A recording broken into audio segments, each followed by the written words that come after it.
में a equal to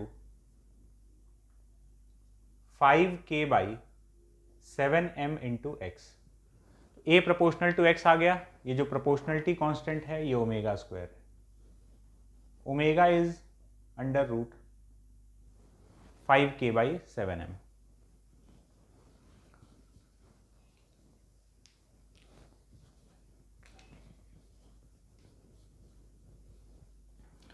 कई बार ऐसा हो सकता है कि क्वेश्चन में बोलेगा find time period of small oscillations. जब भी ऐसा बोलता है time period of small oscillations, मतलब एम्पलीट्यूड छोटा रखना है। अभी जैसे हम लोग कोई स्मॉल वर्ड यूज नहीं कर रहे हैं। Time period of small oscillation, तो इसका मतलब ये है कि अगर तुम उसको डिस्टर्ब करोगे तो वो ऑसिलेटरी मोशन तो करेगा, लेकिन उसका ऑसिलेटरी मोशन एसएचएम तभी होगा जब डिस्प्लेसमेंट जो है या एम्पलीट्यूड जो है वो स्मॉल है, छोटे एम्पलीट्यूड का ऑसिलेशन कर रहा है, तो अप्रॉक्सीमेशन लेने के बाद वो एसएचएम में कन्वर्ट हो जाएगा। वैसे नहीं था। देखते हैं ऐसा कुछ एग्जाम्पल जहां स्मॉल वाला अजम्पशन लेने पर ऑसिलेटरी मोशन एसएचएम में कन्वर्ट हो रहा है।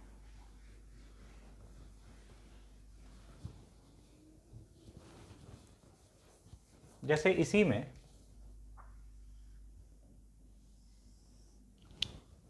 इसी क्वेश्चन को देखते हैं। इस बार स्प्रिंग जो है ना वो स्फीयर के टॉप पर कनेक्टेड है।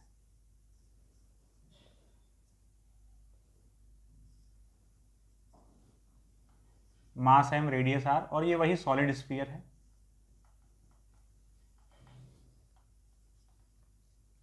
रफ सरफेस है, सफिशिएंटली रफ है, स्लिपिंग नहीं होना है। Find time period of small oscillations. Small oscillations का टाइम पीरियड कैलकुलेट करना है। अब देखते हैं यहां पर अजम्पशन का क्या रोल है। इसमें जो ऑसिलेशन होगा वो भी ऐसे रोलिंग टाइप से, ऐसे ये ऐसे जाएगा, फिर इधर इस तरह से ऑसिलेशन चल रहा होगा। अब यहाँ पर स्मॉल ऑसिलेशन क्यों बोला गया है? क्योंकि अगर बहुत ज़्यादा इसको आगे लेके गया ऐसे, इस तरह से रोल करते हुए जाएगा, तो ये स्प्रिंग जो भी सीधा है ना, ये ऐसे टेढ़ा हो जाएगा, अजीब सा, ये इसके ऊपर लिपटाने लगेगा स्प्रिंग, है ना। तो इसको जब ऐसे रोल करते हुए लेके जाओगे तो ये स्प्रिंग इसके ऊपर लपटा जाएगा, टेढ़ा हो जाएगा, है ना, मोशन काफ़ी डिस्टॉर्टेड हो जाएगा। तो स्मॉल बोला गया है तो जरा सा इसको आगे लेके जाएंगे, तो जरा सा आगे लेके जाने पर स्प्रिंग ऑलमोस्ट सीधा रहेगा, कोई फर्क नहीं पड़ने वाला है। ठीक है, तो हम सेंटर को डिस्प्लेस किए x,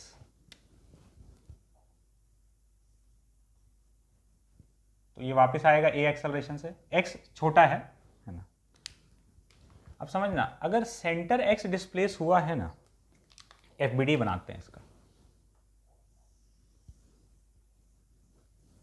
इसका FBD बनाओगे तो सेंटर अगर x डिस्प्लेस हुआ है, ऐसे ये रोल करते हुए इसका मोशन होगा, तो रोलिंग करते हुए अगर मोशन हो रहा है तो इस पॉइंट का वेलोसिटी अगर v है तो इसका v plus omega R that is 2v होगा। इसका इंस्टेंटेनियस वेलोसिटी 0 होता है।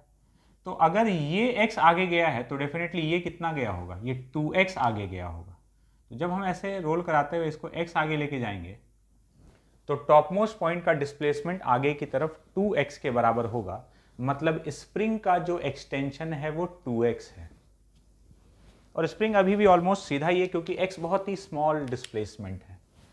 तो यहां से फोर्स लग रहा है k इंटू 2x। फ्रिक्शन इधर ही लगेगा क्योंकि ईटा आर से ऊपर फोर्स लगा हुआ है, तो जिस डायरेक्शन में फोर्स लगा है फ्रिक्शन उसी डायरेक्शन में आ जाएगा।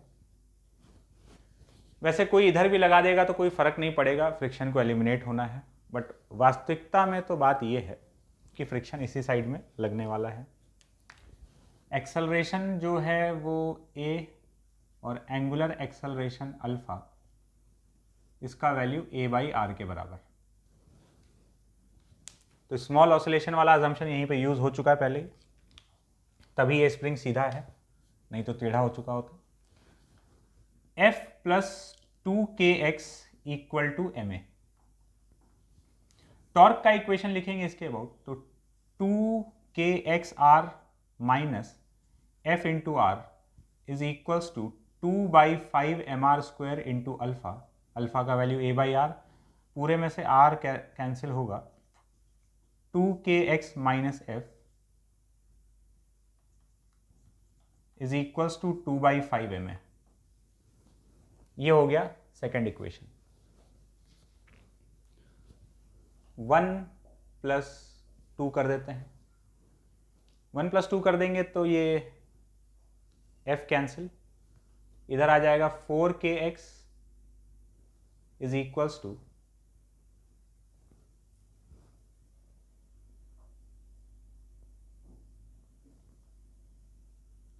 ma plus 2/5ma। तो 4kx is equals to 7/5ma। Acceleration is 4k/7m into x। a proportional to x, ये omega square, omega is √4k/7m। यह आ गया इसके स्मॉल ऑसिलेशन का टाइम पीरियड। और देखते हैं,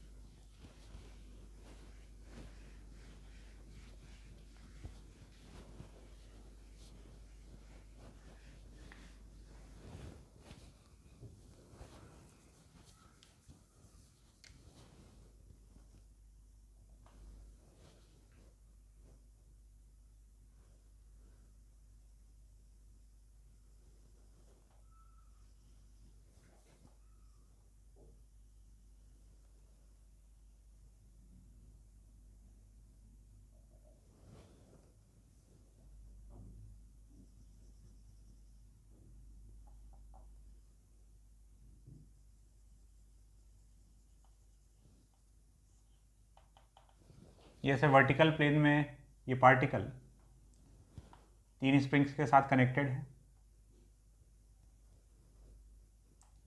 ये एंगल बन रहा है थीटा। इस पार्टिकल का मास है m। Find time period of small oscillations along vertical line।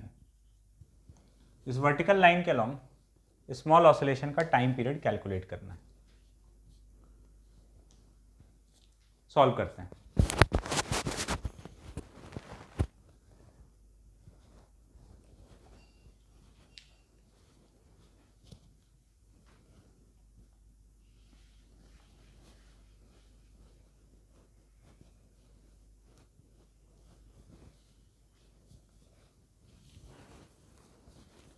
Particle को थोड़ा सा नीचे डिस्प्लेस किए, ये इसका नया पोजीशन,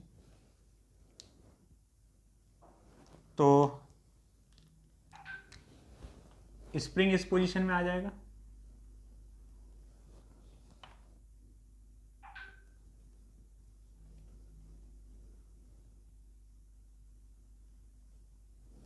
इस पोजीशन में आ गया। स्मॉल डिस्प्लेसमेंट है तो जरा सा नीचे किए हैं तो ये थीटा का जो चेंज है, वैसे नीचे लाने से थीटा कम हो रहा होगा, बट स्मॉल डिस्प्लेसमेंट में थीटा ऑलमोस्ट अनचेंज्ड है। यहां से ऐसे परपेंडिकुलर ड्रॉप किए तो ये वाला लेंथ बराबर हो गया। इतना ये जो लेंथ दिख रहा है ये x है, लेट्स कॉल इट x'। तो जब हम इसको नीचे x डिस्प्लेस किए तो इसमें कंप्रेशन आया x, और ये वाले स्प्रिंग का एक्सटेंशन x डैश है, इस वाले स्प्रिंग का भी एक्सटेंशन x डैश। पहले इतना लेंथ था, अब इतना हो गया, तो इतना इन दोनों स्प्रिंग में एक्सटेंशन आया, साइड वाले दोनों में x डैश, और ये नीचे वाला कंप्रेस हुआ x से। तो अब इस पर देखा जाए फोर्स का वैल्यू इस पार्टिकल पर, तो ऊपर की तरफ ये नीचे कंप्रेस हुआ x, तो ये ऊपर की तरफ धकेल रहा होगा kx से, इस तरफ दोनों तरफ जो लग रहा है ये इधर खींच रहा है kx डैश से, और ये भी k into x dash. This angle is theta, ये थीटा, और इसका एक्सेलरेशन ऊपर की तरफ a। इस ट्राइंगल में देखो ये x है, ये एंगल थीटा है, और ये x डैश है, तो x cos theta is equals to x dash, ये एक रिलेशन है। इस पर फोर्स देखेंगे, ये kx डैश का हॉरिजॉन्टल कंपोनेंट तो कैंसिल हो जा रहा है, नेट ऊपर की तरफ फोर्स आएगा kx plus 2 times kx dash cos theta, this is equal to ma। ये फोर्स का एक्सप्रेशन बना ऊपर की तरफ, तो net force equal to mass into acceleration, ये लिख दिए। m into a is equals to kx plus 2k, x dash का value x cos theta, x dash की जगह x cos थीटा रख दिए, इंटू cos थीटा है, तो ma equal to kx plus 2kx cos square theta. So acceleration is k by m into 1 plus 2 cos square theta into x। a proportional to x आ गया, और ये proportionality constant omega square, so omega is under root k by m 1 plus 2 cos square theta. अगर हम इसको ज़्यादा displace करते तो फिर ये ऑसिलेटरी मोशन, फिर ये मोशन ऑसिलेटरी तो होता, लेकिन ये SHM नहीं होता। क्यों नहीं होता समझो, अगर हम ज़्यादा डिस्प्लेस कर रहे हैं तो फिर थीटा जो हम लोग कांस्टेंट माने हैं, थीटा में चेंज आएगा, और थीटा ये जितना नीचे करोगे थीटा में उतना ज़्यादा चेंज आएगा। तो किसी भी समय जो एंगल बन रहा होगा ना, अभी थीटा है, थोड़ा नीचे करोगे तो कम होगा, तो इस इंस्टेंट पर जो एंगल बन रहा होगा ये भी x के टर्म्स में आएगा, कुछ ना कुछ x पर डिपेंडेंट आ जाएगा। तो ये थीटा भी अगर x पर डिपेंडेंट आ जाएगा cos, तो cos थीटा के एक्सप्रेशन में भी x दिख रहा होगा, तो फिर a प्रोपोर्शनल टू x नहीं रहेगा, और भी अंदर अंदर भी कहीं x का टर्म आ रहा होगा। तो स्मॉल ऑसिलेशन लेते ही ये जो ऑसिलेशन था ये SHM में कन्वर्ट हो गया।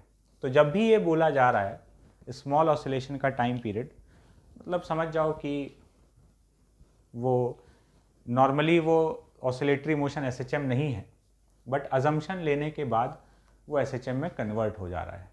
एक और क्वेश्चन देखते हैं।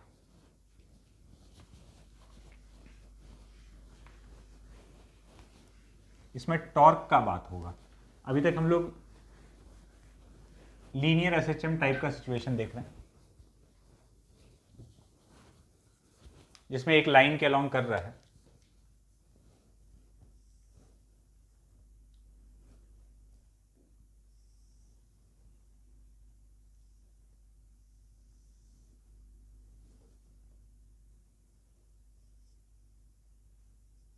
ये एक रॉड है, यहां से हिंज किया हुआ है, और ये ऐसा एक स्प्रिंग इस तरह से लगाया हुआ है, ये इक्विलिब्रियम में है,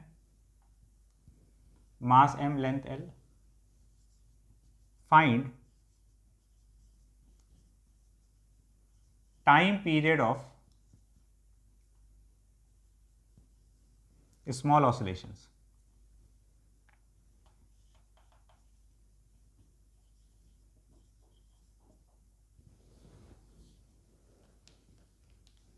अब यहाँ पूरा बात टॉर्क और एंगुलर डिस्प्लेसमेंट के टर्म्स में होगा। स्मॉल ऑसिलेशन बोला है, देखो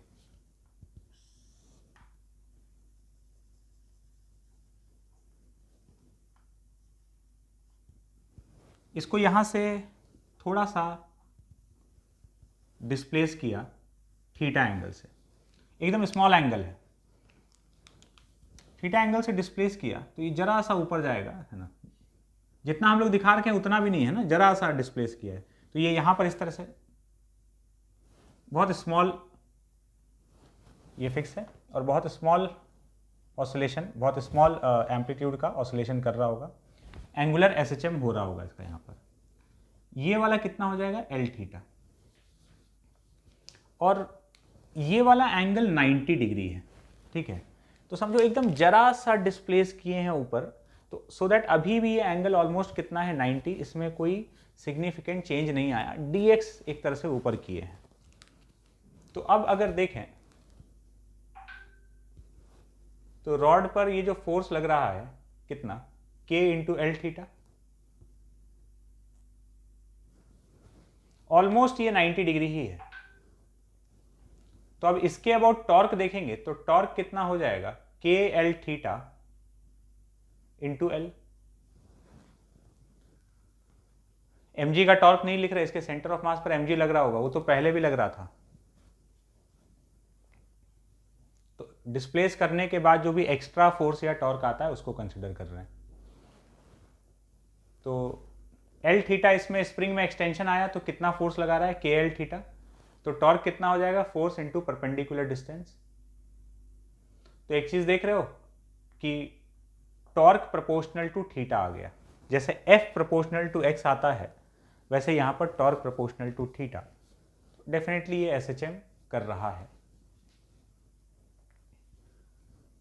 बहुत ज़्यादा ऊपर कर देते तो फिर ये वाला एंगल कुछ 90 माइनस थीटा हो जाता, तो फिर टॉर्क के एक्सप्रेशन में थीटा के साथ में साइन थीटा या कॉस थीटा और भी कुछ दिखने लग जाता। तो फिर वो मान लो ऐसा दिख रहा है कि सम के L square theta into cos theta, ऐसा आ रहा है। तो टॉर्क प्रोपोर्शनल टू थीटा नहीं है, साथ में ये कॉस थीटा भी आ गया। तो अगर बहुत ज़्यादा करते तो ये गड़बड़ी पैदा कर देता। तो स्मॉल वाला अजम्पशन लेते ही ये एसएचएम में कन्वर्ट हो गया। Now torque equals to I alpha, I into alpha is K L square theta, I का वैल्यू हो जाएगा एम एल स्क्वायर बाई 3, तो ये L square cancel, alpha is equals to 3k by M into theta. Alpha proportional to theta, तो जो proportionality constant है यही तो ओमेगा स्क्वायर है। So omega is equals to under root of 3k by M. बात clear है? चलते हैं आगे। तो ये सब वो क्वेश्चन था कि जिसमें स्मॉल ऑसिलेशन का बात करेगा और स्मॉल ऑसिलेशन वाला अजम्पशन लेकर ये एसएचएम में कन्वर्ट हो जा रहा है, जो कि पहले नहीं था।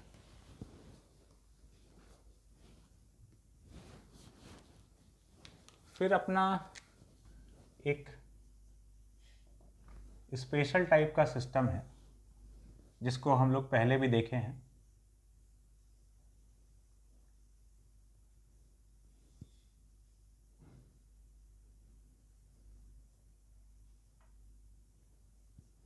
To block spring system. Find time period of oscillations. इसका टाइम पीरियड हम लोग याद रखेंगे। इसमें अब क्या है कि अगर इसको कोई ऐसे दोनों ब्लॉक को ऐसे कंप्रेस करके और छोड़ दे या खींच कर और छोड़ दे, तो ये सिस्टम यहां पर ऐसे ऐसे ऑसिलेट करता रहेगा। तो ये जो ऑसिलेशन है, इस ऑसिलेशन का हम लोग को टाइम पीरियड कैलकुलेट करना है। वैसे इसका जो टाइम पीरियड होता है वो 2 pi under root mu by K बराबर होगा। मतलब ओमेगा का बात किया जाए तो ओमेगा अंडर रूट के बाई म्यू आने वाला है।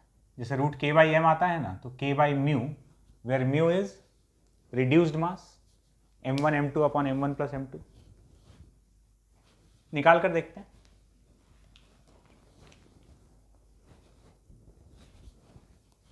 तो इसको डिस्टर्ब किए तो ऐसे x खींचे और छोड़ दिए। तो अब देखना,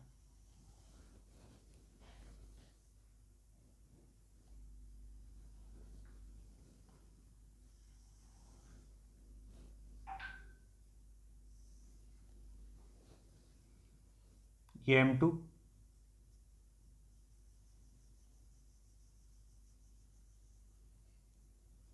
और इधर M1,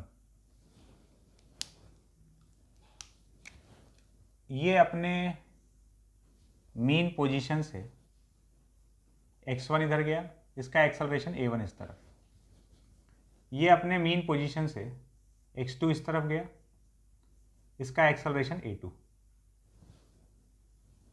तो ये दोनों ब्लॉक्स का करस्पॉन्डिंग मीन पोजीशन है।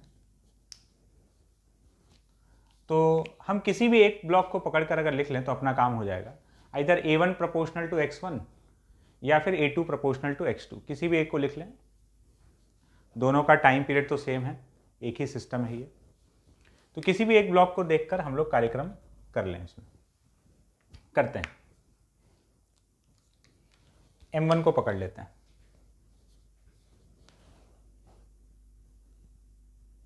ये जो M1 है, इस पर इधर फोर्स कितना लग रहा है? तो इस पर फोर्स लग रहा है kx। What is x?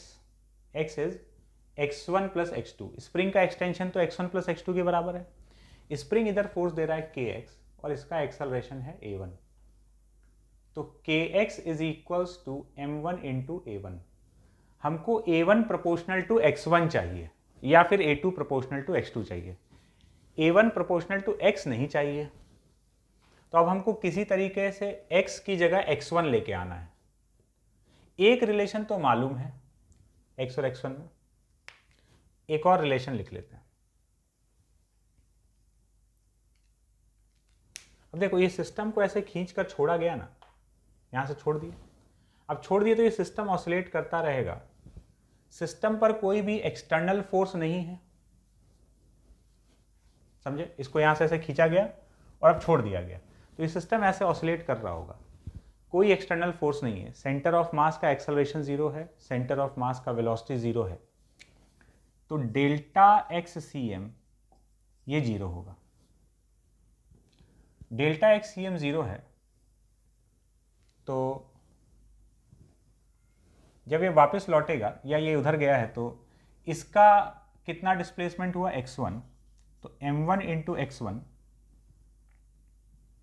ये इधर से x1 डिस्प्लेस्ड है, ये इधर से x2, तो plus m2 into minus x2 upon m1 plus m2, ये डिस्प्लेसमेंट हुआ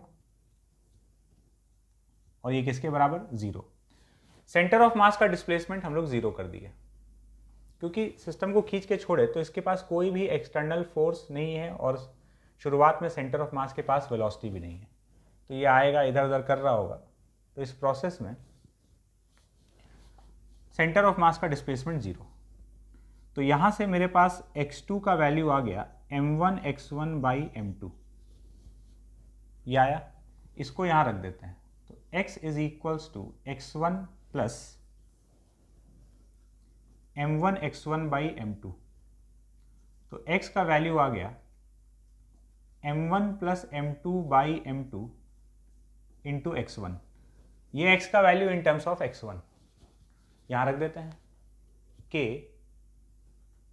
m1 plus m2 by m2 into x1 is equals to m1 a1। So a1 is equals to k m1 plus m2 upon m1 m2 into x1। तो ये आ गया a1 is equals to k, इसको नीचे ले आए, k upon m1 m2 upon m1 plus m2 into x1। तो ये वाला जो चीज है ये तो रिड्यूस्ड मास लिखा हुआ है, इसका वैल्यू हो गया mu. So a1 is equals to k by mu into x1। तो ये क्वांटिटी ओमेगा स्क्वायर है, ये अपने को याद रखना है, ठीक है। 2 ब्लॉक स्प्रिंग सिस्टम का जो एंगुलर फ्रीक्वेंसी रहेगा √k/μ। मतलब एक सिंगल ब्लॉक से ऐसा लग रहा है कि एक सिंगल ब्लॉक से रिप्लेस कर दिया गया है जिसका मास रिड्यूस्ड मास के बराबर है। हेडिंग डालते हैं अब, pendulum.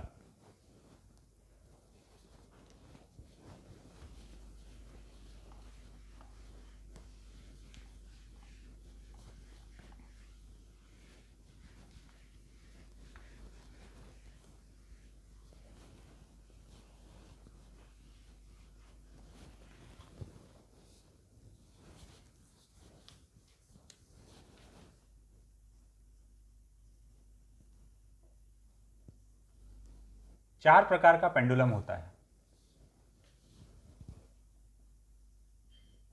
Simple pendulum, second compound pendulum, और इसको फिजिकल पेंडुलम भी कहा जाता है।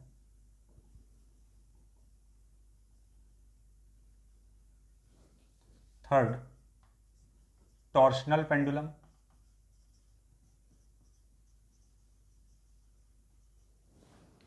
And fourth is conical pendulum.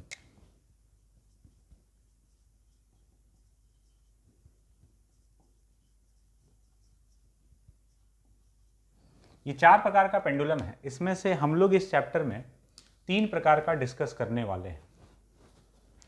ये जो पहला 3 प्रकार का पेंडुलम है, these are based on oscillatory motion. इन तीनों में ऑसिलेशन होता है। जबकि कोनिकल पेंडुलम जो है, कोनिकल पेंडुलम हम लोग सर्कुलर मोशन के टाइम पर देखे थे, तो इसमें ये बॉब यहाँ से बंधा हुआ और इस तरह से घूम रहा है।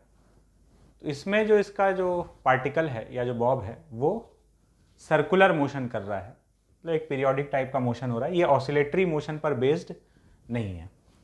तो कोनिकल पेंडुलम पर हम लोग बात पहले ही कर चुके हैं। इस चैप्टर में हम लोग ये 3 pendulum, simple pendulum, compound pendulum और टॉर्शनल पेंडुलम पर बात करने वाले हैं। तो एक एक करके देखते हैं। ये बीच का 2 टाइप तुम लोग के लिए नया होगा, कंपाउंड पेंडुलम और टॉर्शनल पेंडुलम। सिंपल पेंडुलम तो हम लोग कई बार सुने हुए रहते हैं, कोनिकल पेंडुलम भी सुन ही लेते हैं, सर्कुलर मोशन में तो सुन ही चुके हैं। सिंपल पेंडुलम, सिंपल पेंडुलम का टाइम पीरियड हम लोग कई बार पहले यूज किए हैं, 2π√L/g। वो कहां से आया अब हम लोग को बात समझ में आ जाएगा।